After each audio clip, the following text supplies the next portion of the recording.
বুধবার থেকে সারা দেশে বাল্যবিবাহ মুক্ত ভারত অভিযান শুরু হয়েছে। এই অভিযানের অঙ্গ হিসেবে বুধবার রাজ্য মহিলা কমিশনের কার্যালয়ে এক অনুষ্ঠানের আয়োজন করা হয়। এই অনুষ্ঠানে উপস্থিত ছিলেন রাজ্য মহিলা কমিশনের চেয়ারপারসন ঝর্ণা দেববর্মা, কমিশনের অন্যান্য সদস্যা, বিভিন্ন সামাজিক সংস্থার প্রতিনিধি, শিশু কল্যাণ পরিষদের চেয়ারপারসন সহ অন্যান্যরা।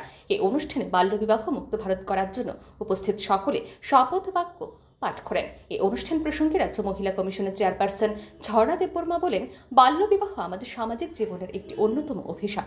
এই বাল্যবিবাহ দূরীকরণে বিতান নামে সামাজিক সংস্থার সদস্যরা এগিয়ে এসেছেন।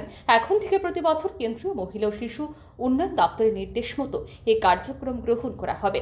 বাল্যবিবাহ রোধে সকলকে এগিয়ে আসার আহ্বান জানান রাজ্য মহিলা কমিশনের চেয়ারপারসন ঝর্ণা দেববর্মা।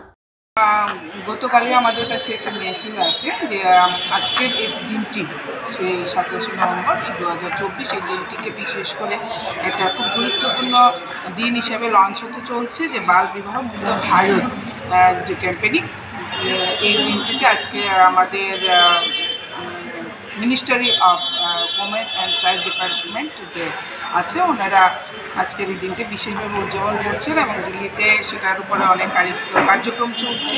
আমাদের কাছে সেই বার্তা আসে এবং আমাদের জাতীয় মহিলা কমিশন থেকেও সেই বার্তাটা আসে আজকের দিনটাতে, যেন আমরা সবাই মিলে বাল্য বিবাহ মুক্ত ভারত গঠন করার জন্য। কারণ আমরা ত্রিপুরা তো দেখতে পাচ্ছি বাল্য বিবাহ আমাদের জীবনে একটা অভিশাপ বলতে পারবো, আমাদের সামাজিক জীবনে একটা অভিশাপ। কারণ বাল্য বিবাহ যদি আমরা না বন্ধ করতে পারি তাহলে অনেক মেয়েদের জীবন ধ্বংস হয়ে যাবে। তাই আমাদের সবারই উচিত এই বিশেষ দিনটিকে উদযাপন করা এবং প্রতি বছর এই দিনটি আমরা উদযাপন করব। তো আজকের এই দিনে আমরা একসাথে এই কার্যক্রমটা শপথ আমরা পাঠ নিলাম।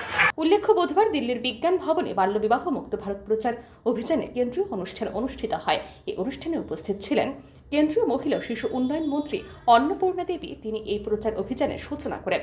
অনুষ্ঠানে দপ্তরের রাষ্ট্রমন্ত্রী সাবিত্রী ঠাকুর উপস্থিত ছিলেন। ব্যুরো রিপোর্ট, আর নিউজ।